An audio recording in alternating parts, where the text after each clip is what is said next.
అక్కడెక్కడో మిసైల్ వేస్తే ఇక్కడ చమురు మంట రేగింది. అక్కడెక్కడో యుద్ధం మొదలైతే ఇక్కడ గ్యాస్ బండ పేలింది. ఇరాన్లో బాంబులు పేలుతుంటే భారతీయుడి ఇంట్లో మంటలు చెలరేగాయి. నట్టింట్లో రాజుకున్న ఈ మంటలు ఇప్పుడు అన్ని రంగాలకు పాకిపోయాయి. ఈ మంటలు ఆర్పడం ఒక్కరి వల్ల అయ్యే పని కాదు. ఎందుకంటే ఇది యుద్ధం తెచ్చిన మంట. ఇప్పటికిప్పుడు యుద్ధం జ్వాలలు చల్లారినా ఆ సెగ మాత్రం సగటు భారతీయుణ్ణి ఇప్పట్లో వదిలేలా లేదు. యుద్ధం తెచ్చిన సంక్షోభంతో సామాన్యుడితో పాటు స్టాక్ మార్కెట్స్ కూడా ఉక్కిరిబిక్కిరవుతున్నాయి. ఒకే ఒక్క యుద్ధం ఇండియాను షేక్ చేస్తోంది. కామన్ మ్యాన్ గుండెల్ని బ్రేక్ చేస్తోంది. అతడి జేబుకు భారీగా చిల్లు పెడుతోంది. గల్ఫ్ దేశాల్లో కొనసాగుతున్న యుద్ధం మన ఇంట్లోకి వచ్చింది. ఎప్పుడు గ్యాస్ ఆగిపోతుందో తెలియదు. మరో గ్యాస్ బండ ఎప్పుడు డెలివరీ అవుతుందో తెలియదు. బయట తిందామంటే హోటల్స్ మూతపడుతున్నాయి. కనీ విని ఎరుగని రీతిలో సంక్షోభం మొదలైంది. ఎవ్వరూ ఊహించని విధంగా మరోసారి కట్టెల పొయ్యిలు ప్రత్యక్షమయ్యాయి. దేశంలో ఏటా 31.3 మిలియన్ టన్నుల వంట గ్యాస్ను వినియోగిస్తున్నారు. ఇందులో 62% దిగుమతుల నుంచి వచ్చేదే. పశ్చిమాసియాలో ఉద్రిక్తతల నేపథ్యంలో హర్మూజ్ జలసంధిని మూసివేయడంతో గ్యాస్ దిగుమతులపై ఆ ప్రభావం గట్టిగా పడింది. దేశంలో 4 కోట్ల లీటర్ల ముడి చమురు నిల్వలు రెడీగా ఉన్నాయని ఓవైపు కేంద్రం చెబుతున్నప్పటికీ క్షేత్రస్థాయిలో పరిస్థితి అలా లేదు. ఇప్పటికే కమర్షియల్ గ్యాస్ సిలిండర్లు బ్లాక్ మార్కెట్కు తరలిపోతున్నాయి. హైదరాబాద్లో బ్లాక్లో 7,000 రూపాయలు పలుకుతోంది. ఒక్క హైదరాబాద్లోనే రోజుకు 70,000 గ్యాస్ సిలిండర్లు అవసరం. అటు పెట్రోల్ డీజిల్ రేట్లపై కూడా యుద్ధ ప్రభావం పడింది. చాలా ప్రాంతాల్లో పెట్రోల్ డీజిల్ స్టాక్స్ తగ్గిపోయాయి. రోజు వచ్చే ట్యాంకర్ ఇప్పుడు 3 రోజులకు ఒకసారి వస్తోందని నిర్వాహకులు చెబుతున్నారు. ఓవైపు పెట్రోల్ డీజిల్ ఆశించిన స్థాయిలో అందుబాటులో లేదు. మరోవైపు కమర్షియల్ గ్యాస్ సిలిండర్ల కొరత. దీంతో ధరలు క్రమక్రమంగా పెరుగుతున్నాయి. గృహ వినియోగదారులకు కేంద్రం ప్రాధాన్యత ఇవ్వడంతో కమర్షియల్ గ్యాస్ సిలిండర్ల కొరత ఆతిథ్య రంగానికి షాక్ ఇచ్చింది. దేశ ఆర్థిక రాజధాని ముంబైతో పాటు ఢిల్లీ, కోల్కతా, బెంగళూరు లాంటి ప్రధాన నగరాల్లో 30% హోటళ్లు, రెస్టారెంట్లు మూతపడ్డాయి. పరిస్థితి ఇలాగే కొనసాగితే రాబోయే రోజుల్లో నగరంలోని సగం హోటళ్లు మూతపడతాయంటున్నారు హోటల్ యజమానులు. తమిళనాడులో గ్యాస్ కొరతపై సీఎం స్టాలిన్ అత్యవసర సమీక్ష నిర్వహించారు. తెలంగాణ హోటల్స్ అసోసియేషన్ కూడా అత్యవసర సమావేశం నిర్వహించింది. అటు విశాఖ పోర్టుకు రోజుకు 3 చమురు నౌకలు వచ్చేవి. ఇప్పుడు 3 రోజులకు ఒక నౌక మాత్రమే వస్తోంది. దేశంలో ఎల్పీజీ సంక్షోభం లేదని, ఎవరూ ఆందోళన చెందొద్దని కేంద్రం అంటోంది. చమురు శుద్ధి కంపెనీలు ఎల్పీజీ ఉత్పత్తిని మరింత పెంచాయని, రిఫైనరీలు 100% సామర్థ్యంతో పనిచేస్తున్నాయని ప్రకటించింది. ఎల్పీజీని బ్లాక్ చేసే కంపెనీలపై అత్యవసర సేవల నిర్వహణ చట్టం ఎస్మాను ప్రయోగిస్తామని హెచ్చరిస్తోంది. ఓవైపు కేంద్రం ఇలా చెబుతున్నప్పటికీ క్షేత్రస్థాయిలో మాత్రం పరిస్థితి దీనికి పూర్తి భిన్నంగా ఉంది. గ్యాస్ కొరతతో చాలా మంది ఉద్యోగులపై ఆ ప్రభావం పడబోతోంది. మరో 10 రోజులు ఇలానే సంక్షోభం కొనసాగితే లక్షలాది మంది ఉద్యోగులపై ఆ ప్రభావం పడనుంది. మరోవైపు స్టార్ హోటళ్ల నుంచి స్విగ్గీ, జొమాటో ఆర్డర్లు నిలిపేస్తున్నట్లు హోటళ్ల జేఏసీ ప్రకటించింది. మరోవైపు చమురు సంక్షోభంతో స్టాక్ మార్కెట్లు అతలాకుతలం అవుతున్నాయి. మొన్నటికి మొన్న మార్కెట్ 12 లక్షల కోట్ల రూపాయలు నష్టపోయింది. ఆ బ్లడ్ బాత్ ఇంకా కొనసాగుతూనే ఉంది. గురువారం కూడా మార్కెట్లు భారీ నష్టాలు చవిచూశాయి. ఒక దశలో 900 పాయింట్లకు పైగా పతనమైంది. ఈ సంక్షోభం ఎన్నాళ్లు కొనసాగుతుందనే విషయాన్ని ఎవ్వరూ చెప్పలేకపోతున్నారు. ఒకవేళ ఇప్పటికిప్పుడు యుద్ధం ముగిసినా భారత్లో పరిస్థితులు గాడిన పడడానికి చాలా సమయం పడుతుందనేది నిపుణుల మాట. రైట్, ఈ యుద్ధం ఎంతకాలం కొనసాగబోతోంది? మరికొంతకాలం యుద్ధం కొనసాగితే భారత్ పరిస్థితి ఏంటి? ఒకవేళ యుద్ధం ఆగిపోయినా కూడా ఇమీడియట్గా ఈ పరిస్థితి సర్దుకునే అవకాశం ఉందా? ఈ ప్రశ్నలు ప్రస్తుతం మన ముందున్నాయి. అయితే కేంద్రం ఏం చెప్తోందంటే మన దగ్గర సరిపడా పెట్రోల్, డీజిల్ నిల్వలున్నాయి, ఎల్పీజీ నిల్వలున్నాయి, భయపడక్కర్లేదు అనే భరోసా ఇస్తోంది. కానీ గ్రౌండ్ లెవెల్లో మాత్రం పరిస్థితులు భిన్నంగా ఉన్నాయి. డొమెస్టిక్ సిలిండర్లకి సంబంధించి వినియోగదారులు, పర్టికులర్గా గృహ వినియోగదారులంతా కూడా పానిక్ బయింగ్ చేస్తున్నట్టుగా మనకి వాతావరణం కనిపిస్తోంది. అదేవిధంగా 25 రోజుల నుంచి ఆ నంబర్ ఆఫ్ సంఖ్యని పెంచడం దేనికి నిదర్శనం అనే ప్రశ్న కూడా ప్రస్తుతం మనం ఉంది. అదేవిధంగా కమర్షియల్ ఎల్పీజీ కొరత ఉంది ఖచ్చితంగా మార్కెట్లో. అందుకే హోటల్స్ కానీ రెస్టారెంట్స్ కానీ మూతబడుతున్నాయి అనేది కూడా అర్థమవుతోంది. సో ఈ పరిస్థితులు ఎన్నాళ్ళు కొనసాగే అవకాశం ఉంది? కేంద్రం తీసుకుంటున్న దిద్దుబాటు చర్యలు ఎంతవరకు సత్ఫలితాలను ఇస్తాయి? డిస్కస్ చేయబోతున్నాం. మనతో పాటు జాయిన్ అవుతున్నారు అమరేందర్ రెడ్డి గారు, పెట్రోల్ డీలర్స్ అసోసియేషన్ ప్రెసిడెంట్ ఆయన. అదేవిధంగా మరి కాసేపట్లో అమర్నాథ్ రెడ్డి గారు కూడా మనతో పాటు జాయిన్ అవుతారు. ఆయన ఐటీ కారిడార్ హాస్టల్స్ అసోసియేషన్ ప్రెసిడెంట్గా ఉన్నారు. ఇక ఆన్ ఎ లార్జర్ పర్స్పెక్టివ్ మన ఎకానమీలో ఏం జరుగుతోంది, అదేవిధంగా ప్రస్తుతం పెట్రో ఆధారిత ఎకానమీ మనది. ఈ దిగుమతులు కేంద్రం చెప్తున్న ఒక మాట ఏంటంటే స్ట్రైట్ ఆఫ్ హార్ముజ్లో భారత ఫ్లాగ్ ఉన్న షిప్లని అనుమతిస్తున్నారు. మనకి ఎటువంటి ఇబ్బంది లేదు, మనకి దిగుమతి చేసుకుంటున్న నౌకలు మెల్లగా మన దగ్గరికి చేరుకుంటున్నాయి.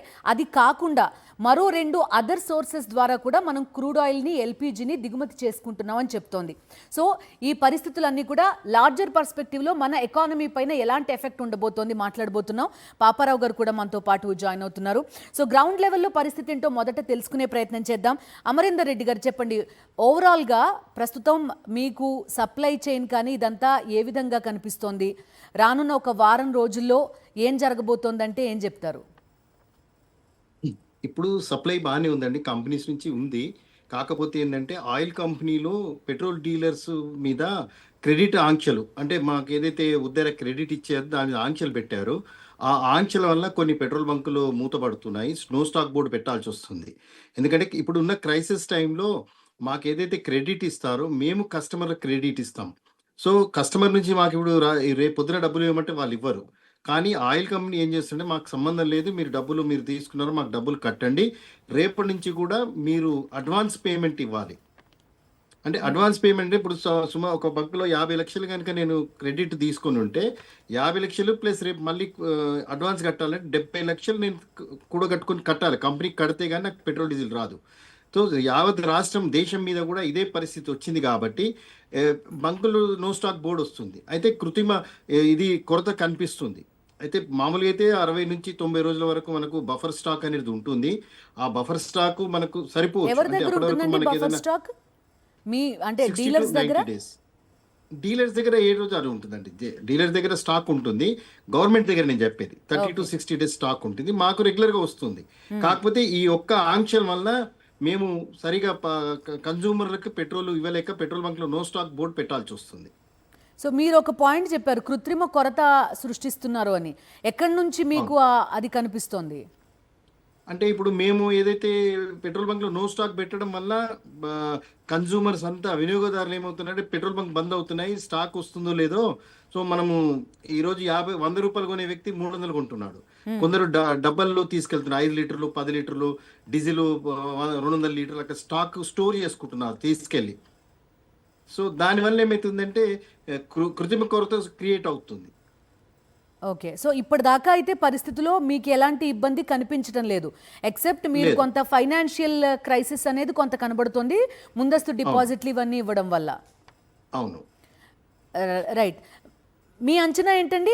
ఒక 1 వీక్ మనం ఒక ఎడ్జ్లో మాట్లాడుకుంటే 1 వీక్ 10 డేస్లో పరిస్థితి ఏమన్నా ఇబ్బంది పడే అవకాశం ఉందని భావిస్తున్నారా? ఆయిల్ కంపెనీల నుంచి కానీ వాళ్ళ దగ్గర నుంచి మీకు వస్తున్న దీన్ని బట్టి అంటే ఇప్పుడు వాళ్ళకి అక్కడి నుంచి మనకి ఇప్పుడు రష్యా నుంచి వస్తుంది అనేది ఒకటి వింటున్నాము. ఇప్పుడు స్టేట్ ఆఫ్ హార్మోస్ కూడా ఈ రోజు మన నౌకలకు పర్మిషన్ ఇచ్చినట్టు తెలుస్తుంది. అది కనుక కరెక్ట్ టైం లోపల ఈ వారం 10 రోజుల లోపల వస్తే కనుక షార్టేజ్ అంతా ఉండకపోవచ్చు అనేది మా ఉద్దేశం. ఓకే, సో ఓవరాల్గా షార్టేజ్ విషయంలో మీరు కొంత పాజిటివ్ ఆస్పెక్ట్లోనే ఉన్నారు. మీరు ఇప్పుడు పెట్రోల్ కొట్టించుకోవడానికి వచ్చే వాళ్ళకి కానీ లేకపోతే మనం చూస్తున్నాం ఎల్పిజి విషయంలో ప్యానిక్ బయింగ్ కనిపిస్తోంది.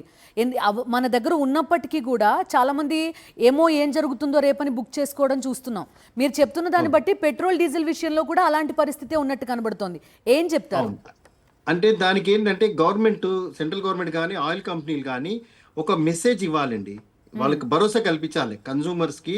ఈ అవేర్నెస్ ఇది ఉంది, ఇది పరిస్థితి, మీరు ఇది కావాల్సిన అవసరం లేదు, మా దగ్గర తగినంత స్టాక్ ఉంది అనేది బాగా ప్రచారం చేసి దానికి ఇప్పుడు భవిష్యత్తులో కనుక ఇలాగే యుద్ధం కనుక కొనసాగితే మనం ఏ స్ట్రాటజీ యూజ్ చేయాలి, ఎలాగ మనం కంట్రోల్ చేయాలి అనేది వాళ్ళు ఒక అంచనాకి రావాలి. అంటే ఒక ఆలోచన చేసి దానికి ఇప్పుడు గతంలో మనము గల్ఫ్ వార్ అప్పుడు ఉదయం 6 నుంచి సాయంత్రం 6 వరకు మనకు పెట్రోల్ డీజిల్ దొరుకుతుండే, నైట్ 6 to మార్నింగ్ 11 వరకు బంద్ ఉంటుండే petrol బంకులు.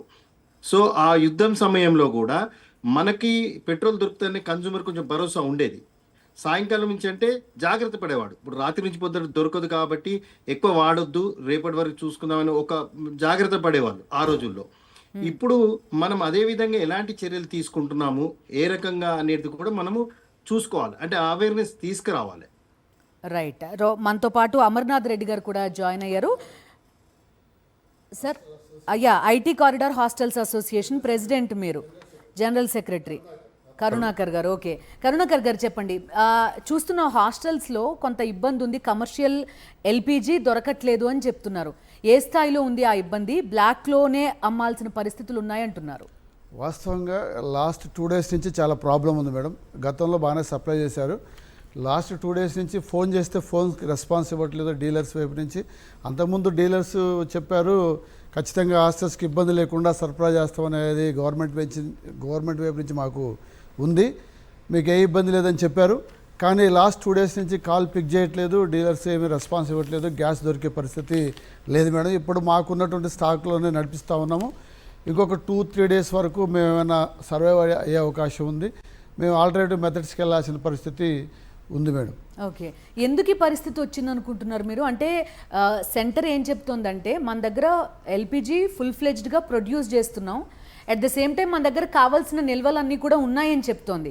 But still commercial LPG అనేది కొరత కనిపిస్తోంది. వాస్తవంగా మేడం, మాది హాస్టల్స్ ఇండస్ట్రీ అనేది డొమెస్టిక్ రంగం కింద ఐడెంటిఫై చేయాలి. ఇంపార్టెంట్ రంగం కింద అయితే హాస్పిటల్స్, మిగతా ఎమర్జెన్సీ వాటి కింద చూడాలి మేడం.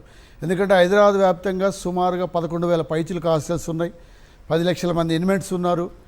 వాళ్ళంతా కూడా బిలో మిడిల్ క్లాస్ పిల్లలే, చదువుకునే వాళ్ళు, ఉద్యోగులు, హాస్పిటల్ స్టాఫ్ వీళ్ళంతా కూడా ఉన్నారు.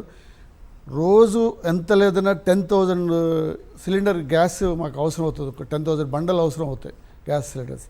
ఇవాళ వచ్చేప్పటికి ఇంతకుముందు రెగ్యులర్గానే సరఫరా చేసేవాళ్ళు, ఇప్పుడు ఎక్కడ కూడా మాకు దొరకకపోవటం వల్ల ఆందోళన చెందాల్సి వస్తుంది. గవర్నమెంట్ చెప్పేదానికి ఫీల్డ్ మీదకి వచ్చేపాటికి ఇబ్బంది ఫేస్ చేయాల్సి వస్తుంది. ఇంతకుముందు చెప్పింది ఏంటంటే ఖచ్చితంగా మీకు ఏ సమస్య వచ్చినప్పటికీ మీకు ఇబ్బంది రాదు, హాస్టల్స్ వరకు ఖచ్చితంగా సప్లై చేస్తామని డీలర్ చెప్పారు మేడం.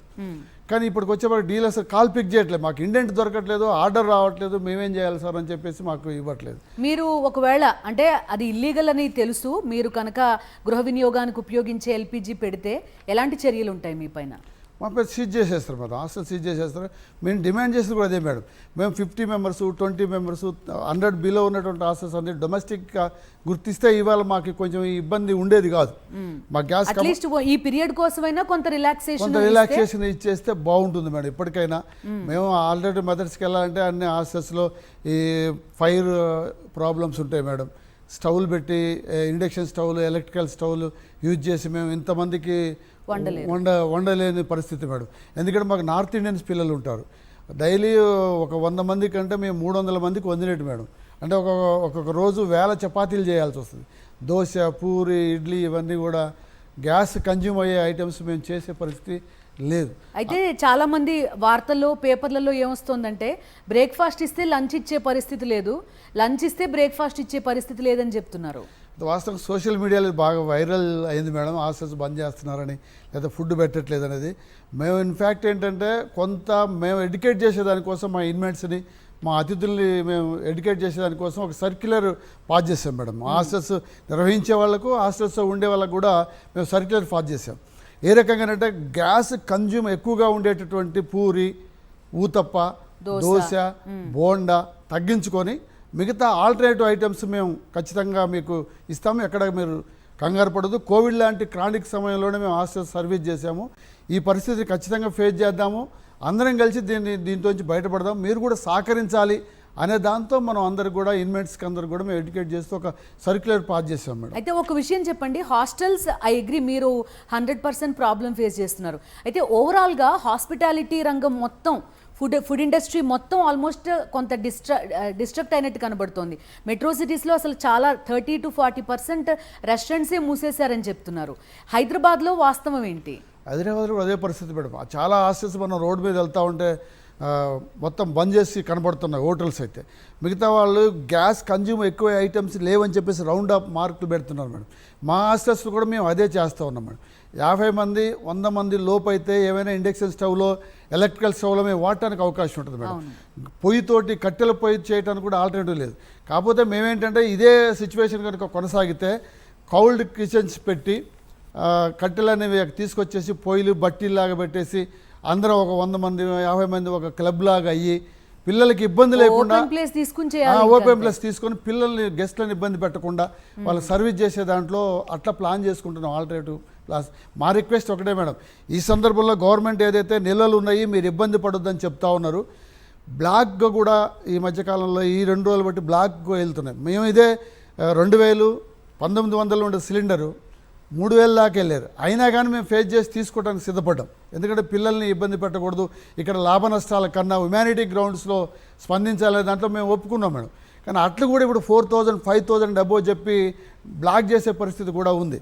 మేము ఉన్నతాధికారులను రిక్వెస్ట్ చేసేది ఒకటే మేడం, ఏమైనా ఒక్కొక్క హాస్టల్స్కి ఒక్క సిలిండర్ అయినా సప్లై చేయగలిగితే మిగతా కుకింగ్ అంతా ఆల్టర్నేటివ్ మెథడ్స్ ద్వారా గెస్ట్లకు ఇబ్బంది లేకుండా గందరగోళమైన పరిస్థితి నెలకొండకుండా మా వంతుగా మేము బాధ్యతగా ఉంటామనేది మేము చెప్పదలుచుకున్నాం మేడం. రైట్.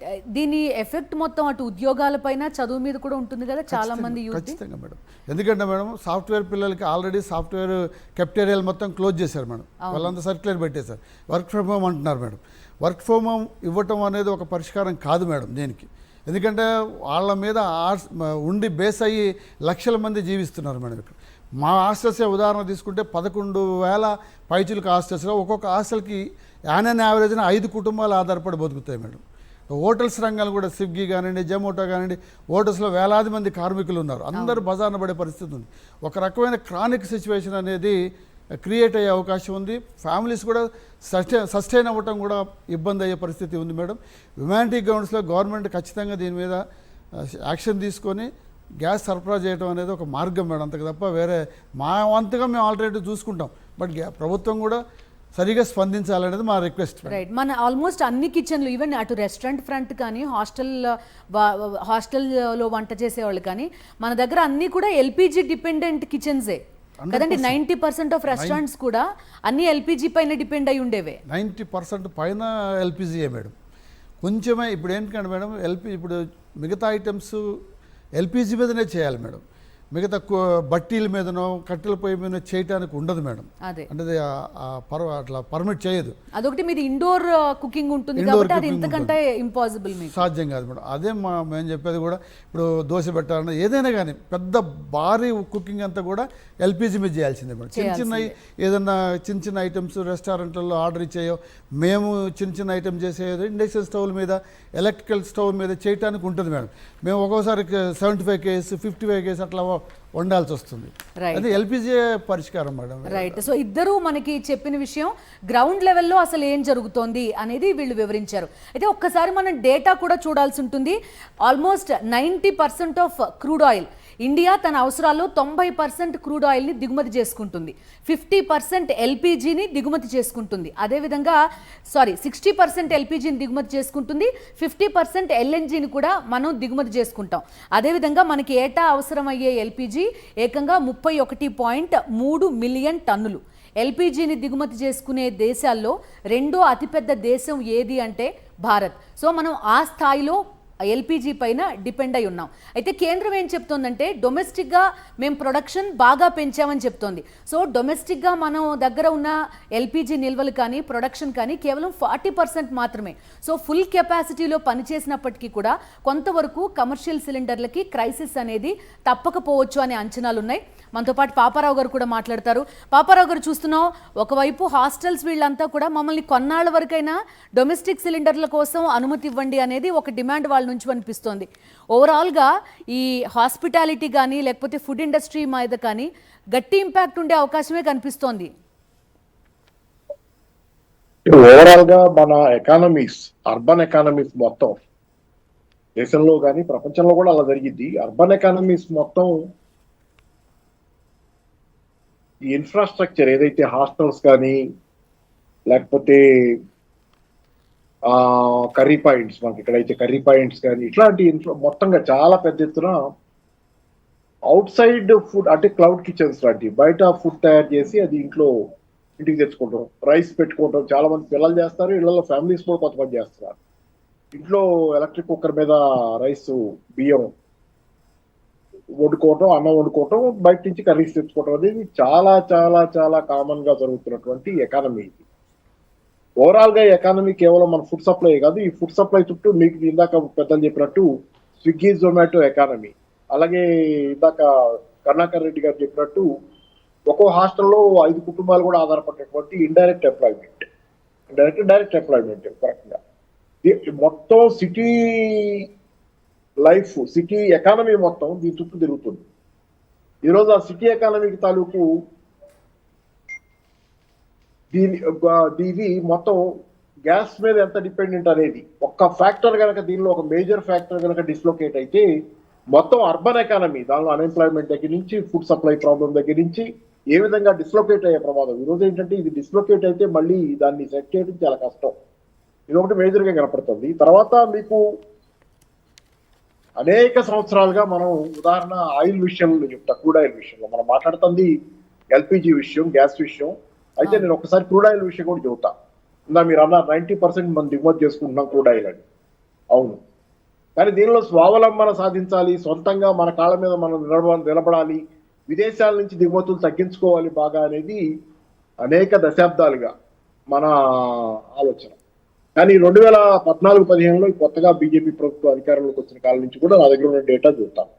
అప్పటికి మనం 2014 ప్రాంతానికి మనం విదేశాల నుంచి దిగుమతి చేసుకుంటున్న క్రూడ్ ఆయిల్ మన అవసరాల్లో 77%, 78% దాకా మనం విదేశాల నుంచి దిగుమతి చేసుకుంటున్నాం. అంటే సుమారుగా 22-23% దేశంలోనే ఉత్పత్తి అయింది. ఇప్పుడు మన అవసరాల్లో 90% దాకా దిగుమతి చేసుకుంటాం. ఒక పక్కేమో స్వావలంబన సాధించాలి, సొంతగా మన ఓఎన్జీసీలో ఇంకోళ్ళు సొంత క్రూడ్ ఆయిల్ వనరులు కనుక్కొని దేశం తన కాళ్ళ మీద తను నిలబడాలని మనం ఒక పక్క అంటున్నాం.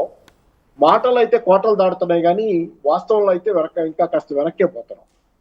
1 అడుగు ముందుకి 2 అడుగులు వెనక్కి, ఇది పరిస్థితి.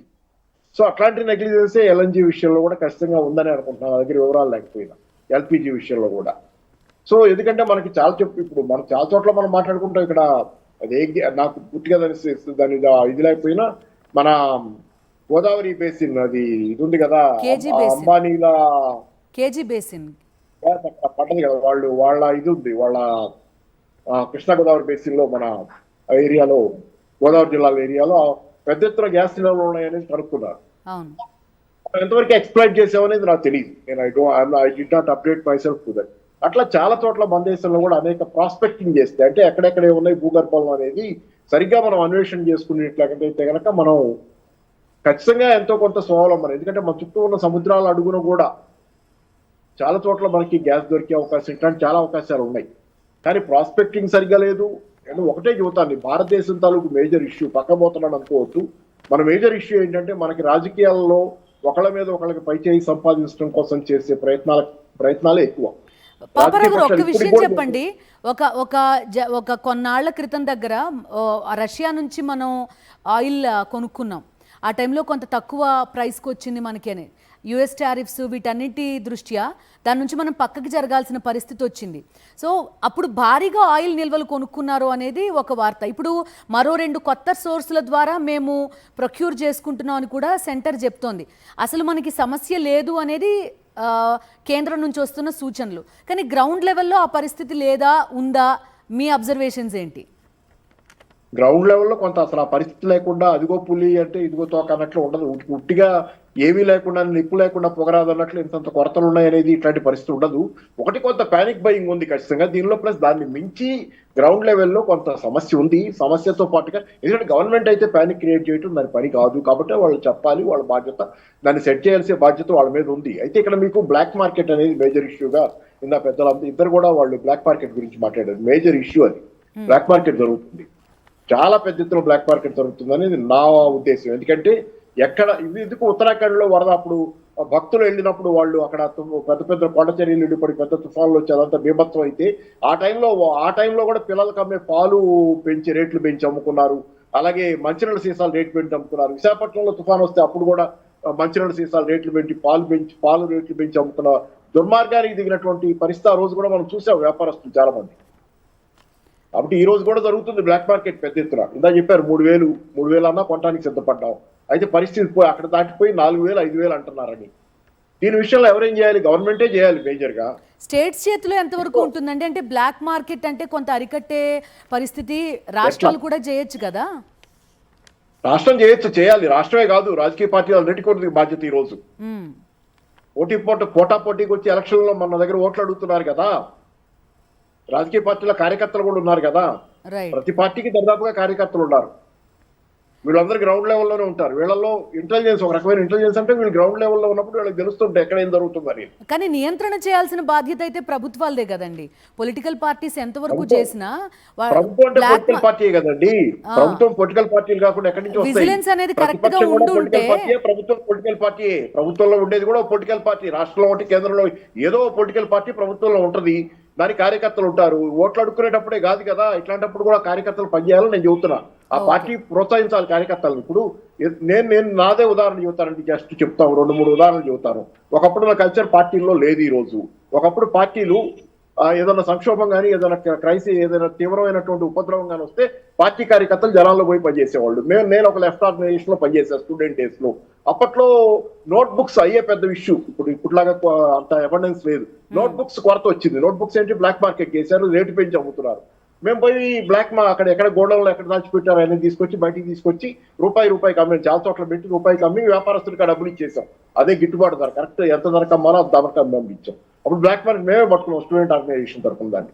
అలాగే మేము దివిసీమ తుఫాన్ వస్తే వాలంటీర్స్ గా వెళ్ళాం, వాలంటీర్స్ గా పనిచేసాం అక్కడ. వాలంటీర్ ఆర్ఎస్ఎస్ వాళ్ళు కూడా వచ్చారు. నేను ఒక లెఫ్ట్ ఆర్గనైజేషన్ లో పోయి ఆర్ఎస్ఎస్ వాళ్ళు వచ్చారు. మరి ఇప్పుడు ఏమవుతుంది, ఆ కల్చర్ ఓట్లు అడుక్కోవడానికి వస్తారు. జనాల్లో కూడా లోపం ఉంది. ఎందుకంటే ఓట్లు అడిగినందుకు వచ్చినప్పుడు డబ్బులు ఇచ్చి ఓట్లే తీసుకుంటున్నారు. వాళ్ళు గెలవగానే చేతులు దులుపుకుంటున్నారు. జనాలతో మాకేం సంబంధం, మళ్ళీ ఎలక్షన్లకు సంబంధం వస్తుంది మళ్ళీ జనాలతో. Right right. ఎందుకంటే ఇప్పుడు గ్రౌండ్ లెవెల్లో పార్టీలు పనిచేస్తే చాలా వరకు జరుగుతాయి. పోటీ డబ్బులు పంచడంలో, లేకపోతే ఈ అన్హెల్దీ కల్చర్ లో, ఈ ఇష్టం వచ్చినట్టు సోషల్ మీడియాలో పోస్టులు పెట్టుకోవడంలో, లేకపోతే ఇష్టం వచ్చినట్టు బూతులు తిట్టుకోవడంలో కాదు. జనం కోసం పనిచేయడంలో ఈ రోజు పెద్ద క్రైసిస్ ఇది. డిస్లొకేట్ అవుతుంది ఎకానమీ మొత్తం, అర్బన్ ఏరియాస్ లో, ఇవన్నీ దేశంలో కూడా. దీన్ని మీరు ఏ విధంగా మీ రాజకీయ పక్షాలు జనం ముందు పోటీ పడి పనిచేసి చూపించండి, మేము బాగా పనిచేసామని జనం దగ్గర ఒకళ్ళకొకళ్ళు పోటీగా బ్లాక్ మార్కెట్ ని ఆపడం దగ్గర నుంచి ప్రజల్లో ఒక కాన్ఫిడెన్స్ తేవడం దాకా మీరు చేయండి. పాపారావు గారు, సప్లై చైన్ లో 100% డిస్రప్షన్ ఉంది అనేది అందరికీ తెలుసు, మీకు 100% తెలుసు. ఎందుకంటే అక్కడ నుంచి వస్తున్న నిల్వలే మన దగ్గర లేవు. మన దగ్గర ఉన్న 40%లో మనం ఎంత ఉత్పత్తి చేస్తే అది మనం ఫుల్ ఫ్లెడ్జ్డ్గా తెచ్చుకోగలం. రెండు ప్యానిక్ బయింగ్ ఉంది, అటు గృహ వినియోగదారుల్లో కానివ్వండి, ఈవెన్ కమర్షియల్గా కానివ్వండి. ఇప్పుడు ఒక సిలిండర్ కొనుక్కునే వాళ్ళు ఏమనుకుంటారంటే, అమ్మో రేపు పొద్దున్న ఏమవుతుందో, మనం 2 సిలిండర్లు మన దగ్గర ఉంటే మనం సేఫ్ కదా. కోవిడ్ అప్పుడు ఇవన్నీ ఎంతవరకు చూడలేదు పాపారావు గారు, మనందరికి తెలిసిందే కదా. నిత్యావసరాలు ఎంత ఇబ్బంది అయినాయి ఆ టైంలో. నేను ఒకటి చెబుతా ఇక్కడ మీకు, పానిక్ బయింగ్, నేను బ్లాక్ మార్కెటింగ్ గురించి ఇప్పుడు మాట్లాడుతున్నా. పార్టీలు చేయాల్సిన పనులు ఉన్నాయి, ఇంకా చాలా అయినది. దాంతోపాటు మీరు పానిక్ బయింగ్ లోకి వెళ్ళారు. దాని నుంచి నేను పానిక్ బయింగ్ ఎందుకు వస్తుందంటే, సమాజం లేదు ఇక్కడ. ఈ రోజు సమాజం గురించి మనం మాట్లాడుకుంటున్నాం కదా. సమాజం, సంఘం, ఇవన్నీ ఏమీ లేవు. ఎవరికి వాళ్ళు ఇండివిజువల్స్, ఎవరి గొడవ వాళ్ళది, ఎవరి బాధ వాళ్ళది ఇక్కడ. ఎగ్జాక్ట్లీ అదే అంటున్నా.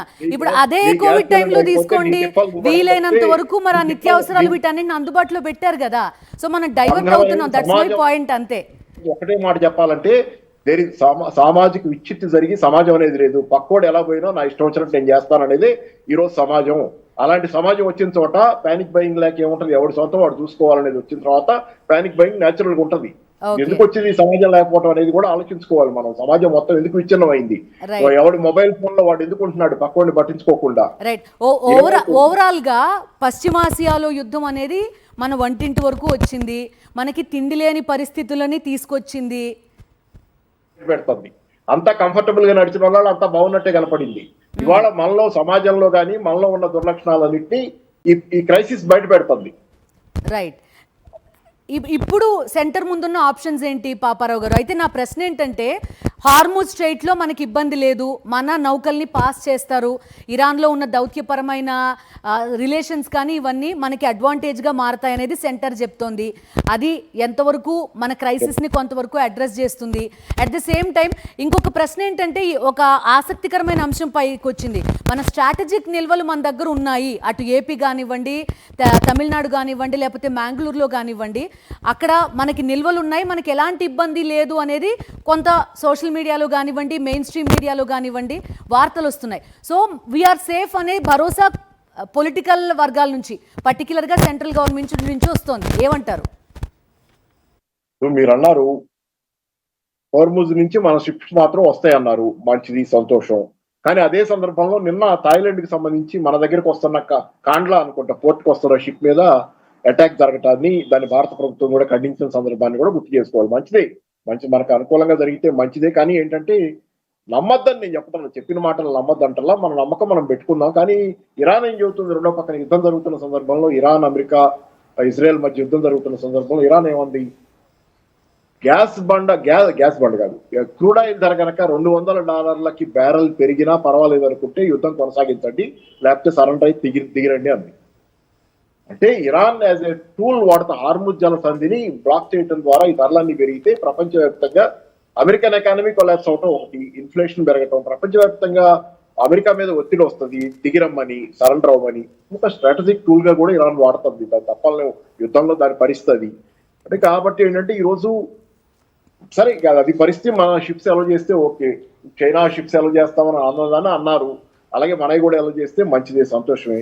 కానీ but we to be prepared for contingency preparation లో గవర్నమెంట్ మన షిప్స్ అలౌ చేస్తారనే మాట చెప్పడమే కాకుండా గ్రౌండ్ లెవెల్లో ఒక ఆ ప్యానిక్ తగ్గించడం కోసం ఇద్దరు 2-3 బ్లాక్ మార్కెట్ కొట్టమనండి, 2-3 బ్లాక్ మార్కెట్ అని సరిగ్గా అప్పుడు ఎప్పుడో నెహ్రూ చెప్పాడు కదా, నెహ్రూ ఆ కాలంలో చెప్పాడు, ఏమన్నాడు, ఈ నల్ల బజార్ వ్యాపారస్తుల్ని నియరెస్ట్ ల్యాంప్ పోస్ట్ కి ఉరిదీయమన్నాడు. చట్టాల ప్రకారం జరగదు, అది నిజమే, చట్టాల ప్రకారం వాళ్ళ ఉరిదీయలేము. కానీ నెహ్రూ అన్నాడు ఆ రోజుల్లో, నల్ల బజార్ ఆ రోజు ఉంది కదా బ్లాక్ మార్కెట్, బ్లాక్ మార్కెట్ చేసేవాడిని నియరెస్ట్ ల్యాంప్ పోస్ట్ కి ఉరిదీయమన్నాడు. అట్లా కాకపోయినా కనీసం వాళ్ళ పెద్ద ఫైన్లు వేసి ఆ దెబ్బకు వాళ్ళు వ్యాపారాలు ఎత్తేసుకుని పోయేలాగా చేయండి. ఒక 10 మంది మీద దెబ్బకి దారిలోకి వస్తారు మిగతా వాళ్ళు. ప్రభుత్వం ఇలా చేయాల్సింది, అది చేయాలి. రైట్. సో కరుణాకర్ గారు, ఇంకో ప్రశ్న ఏంటంటే, మనం గ్లోబల్ విలేజ్ అని చెప్పుకునే వాళ్ళం చాలా రోజుల క్రితం. ప్రపంచం అంతా ఒక చిన్న కుగ్రామం, సో మనం ఎలాంటి ఇబ్బంది లేదు అని. ఇప్పుడు ఉన్న ప్లేసే మనకి ఒక గ్లోబల్ ప్లేస్ లాగా ఉండాల్సిన పరిస్థితులు వచ్చాయి. ఏమంటారు మీరు? వాస్తవంగా మేడం, దాంట్లో ఏం మాట్లాడటానికి కూడా అవకాశం లేకుండా పోయింది. వాస్తవంగా ఎక్కడో ఇరాన్ యుఎస్ ఇజ్రాయెల్ యుద్ధం ఇక్కడ మన వంటింటి దాకా వచ్చిందంటే ప్రపంచమే ఒక గ్లోబల్గా మారింది. ప్రతి ఇష్యూ కూడా మనకి రిఫ్లెక్ట్ అవుతూ ఉంది. కానీ వాళ్ళ సార్ చెప్పినట్టు మన జనాలు ఎలా ఉన్నారంటే, ఏది అయినా కానీ సామాజికంగా ఒక సమస్య మీద స్పందించాలి అనే మెంటాలిటీ తగ్గిపోతుంది మేడం. వ్యక్తిగతంగా ఎవరికి వాళ్ళే అనుకుంటున్నారు తప్ప అందరం కలిస్తే సమస్య పరిష్కారం అవుద్ది అనేది లేదు మేడం. ఇవాళ ప్రయారిటీ రంగాస్ అంటే గ్యాస్ అనేది నిజంగా గవర్నమెంట్ దగ్గర నిల్వలు ఉండొచ్చు. కానీ గవర్నమెంట్ దగ్గర నిల్వల్ని అధికారులు, సామాజిక బాధ్యత కలిగినటువంటి పొలిటికల్ పార్టీలు కానివ్వండి, మాలాంటి ఎవరైనా కానివ్వండి, స్పందిస్తే ఖచ్చితంగా ఈ సమస్య నుంచి బయటపడటం పెద్ద సమస్య ఏం కాదు మేడం. కోవిడ్ లాంటి దాన్ని ఫేస్ చేసాం మేడం, అందరం ఐక్యంగా ఉండి ఫేస్ చేసాం. ఇది కూడా పెద్ద సమస్య ఏం కాదు. కాకపోతే ఉన్నదానికన్నా సోషల్ మీడియా కూడా క్రానిక్ క్రియేట్ చేసేసి, భయాన్ని క్రియేట్ చేసేసి, లేని జాగ్రత్తలు పెట్టుకొని ఒక్కొక్కరు 4-5 బండలు పెట్టుకునే పరిస్థితి. ఇవాళ హౌస్ డొమెస్టిక్ బండ కూడా బుక్ చేస్తే బుక్ అవ్వట్లే మేడం. కాల్ సెంటర్ రిసీవ్ చేసుకోవట్లేదు మేడం. రిసీవ్ చేసుకున్న తర్వాత వస్తే కూడా 25 days చెప్తున్నారు. వాడు వచ్చిన తర్వాత కూడా 2,1800 ఇస్తున్నాడు. ఓటీపీ చెప్తే నీది క్యాన్సిల్ అని చెప్పి తీసుకెళ్తున్నాడు. దానికి సమాధానం కూడా డీలర్ చెప్పే పరిస్థితి లేదు, సర్వ్ చేసే పర్సన్ చెప్పే పరిస్థితి లేదు. చాలా మంది ఇలా బ్లాక్ లో దొరుకుతున్నా కూడా సరే పోయిందే ఉంది, ఒక 500-600 ఎక్కువ కొనుక్కునే వాళ్ళు కూడా ఉంటున్నారు. సో అది వాళ్ళకి అడ్వాంటేజ్ గా మారుతోంది. మేమే ఉదాహరణ మేడం, ఉదాహరణకు 1900 సిలిండర్ మేడం, మేము 2500 ఇవ్వడానికి సిద్ధపడ్డాం, 3000 ఇవ్వడానికి సిద్ధపడ్డాం. మా నీడ్ ఏంటంటే 100 మంది పిల్లలకి మేము భోజనం పెట్టాలి మేడం. నా ఫ్యామిలీకి నేను పెట్టుకోవడం అనేది పక్కన పెట్టి మేడం, నా మీద ఆధారపడి హాస్టల్ అంటే మేడం సెకండ్ హోమ్ మేడం. వాళ్ళు ఎక్కడెక్కడి నుంచి ఉత్తరప్రదేశ్ దేశం నలుమూల నుంచి వచ్చారు, వాళ్ళకి ఫుడ్ పెట్టాలి. ఇంకోటి ఏంటంటే బిలో 50,000 శాలరీ ఉన్న పిల్లలు అక్కడ ఉన్నారు. హైదరాబాద్లో ఐటీ సెక్టార్ పరిధిలో కానివ్వండి, మిగతా పరిధిలో కానీ ఒక టిఫిన్ చేయాలంటే 200 రూపీస్, 100 అబౌట్ 200 బిలో ఒక టిఫిన్ కాస్ట్. మేము 250 రూపీస్లో 3 పూటల భోజనం పెడుతున్నాం మేడం. అట్లాంటి పీపుల్కి మేము సర్వీస్ చేసేది. మేము సామాజిక బాధ్యతగా మా వంతుగా మేము ఖచ్చితంగా ఎక్కడ బ్లాక్ అవుతుందో వాళ్ళని ఇచ్చేసేదానికోసం ప్రయత్నం చేస్తున్నాం. కానీ మాకున్న అవసరం రీత్యా 3000 పెట్టి తీసుకోవడానికి మేము ముందుకు రావాల్సి వస్తుంది. ఇప్పుడు డొమెస్టిక్ సిలిండర్లు అనుకోండి, ఇప్పుడు మాలాంటి వాళ్ళం ఒక సిలిండర్ ప్లస్ ఒక స్పేర్ ఉంటుంది. అలా మీరు హాస్టల్స్ దగ్గరకు వచ్చేసరికి ఎంత రిజర్వ్ మెయింటైన్ చేస్తారండి? మేము రిజర్వ్ మెయింటైన్ చేయడానికి మాకు స్కోప్ లేదు మేడం. ఎందుకంటే కమర్షియల్ ఎవ్రీడే వస్తారు వాళ్ళు. ఇంతకుముందు మాకు రెగ్యులర్గా వచ్చేసి వేసిపోతారు వాళ్ళు. మేము గ్యాస్ ఎక్కువ స్టోర్ చేయడానికి కూడా మాకు అవకాశం ఉండదు మేడం. ఎందుకంటే ఎప్పుడు ఏ ప్రమాదం ఏంటో అనేది కూడా ఎక్కువ గ్యాస్ నిల్వలు ఉండకూడదు, చెక్కింగ్ వస్తే పట్టుకుంటారు, బ్యాన్ చేసేస్తారు, ఇష్యూస్ ఉంటాయి మేడం. 3 లేదా 4, 5 సిలిండర్స్ కన్నా ఎక్కువ మేము స్టోర్ చేయం మేడం. అంటే ఎవ్రీడే వస్తారు వాళ్ళు. కమర్షియల్గా. ఇంతకుముందు ఇబ్బంది లేదు. ఇప్పుడు ఈ పరిస్థితి వచ్చింది కాబట్టి స్టోర్ చేసుకుంటే బాగుండేమో అనిపిస్తుంది. కానీ ఏం స్టోర్ చేసినా మేము 3 days 4 days కన్నా ఎక్కువ స్టోర్ చేయడానికి లేదు మేడం, ఛాన్స్ లేదు. ఇప్పుడు ఇదే పరిస్థితి ఉంటే ఒక 1 week 10 days వాట్ నెక్స్ట్ అంటే ఏం చెప్తారు కరుణ? మేమేమైనా ఖచ్చితంగా కట్టెల పొయ్యిలు, బట్టీలు మాకు ఆల్టర్నేటివ్ మేడం. చిన్న చిన్న కుకింగ్స్ అన్ని కూడా ఈ ఎలక్ట్రానిక్ ఐటమ్స్, ఇండక్షన్ స్టవ్లు వీటిని వాడేసుకొని మేము సస్టైన్ అవుదాం అనుకోవడం. గెస్ట్ని మాత్రం ఇబ్బంది పెట్టాం మేడం. మేము ఎంత ఇబ్బంది అయినా పడతాం కానీ క్లౌడ్ కిచెన్స్ ఓపెన్ చేస్తాము, ఖాళీ ప్లేసులు లీజుకి తీసుకుంటాము. ఈ కట్టెలు కూడా బ్లాక్ చేస్తున్నారు మేడం. విచిత్రం ఏంటంటే మన సంగారెడ్డి నుంచి తెప్పించాం ఒక 2 టన్నులు, ఇవి మొన్న తూప్రాన్ ఫ్యాట్ నుంచి తెప్పించాం ఒక 4 టన్నులు. ఇట్లా క్లౌడ్ కిచెన్స్ పెట్టి ఒక 100 మంది 50 మంది లైక్ మైండెడ్ వాళ్ళందరినీ కలిసి కామన్ మెనూ ఇంప్లిమెంట్ చేసే దానికోసం మేము సిద్ధపడతా ఉన్నాం.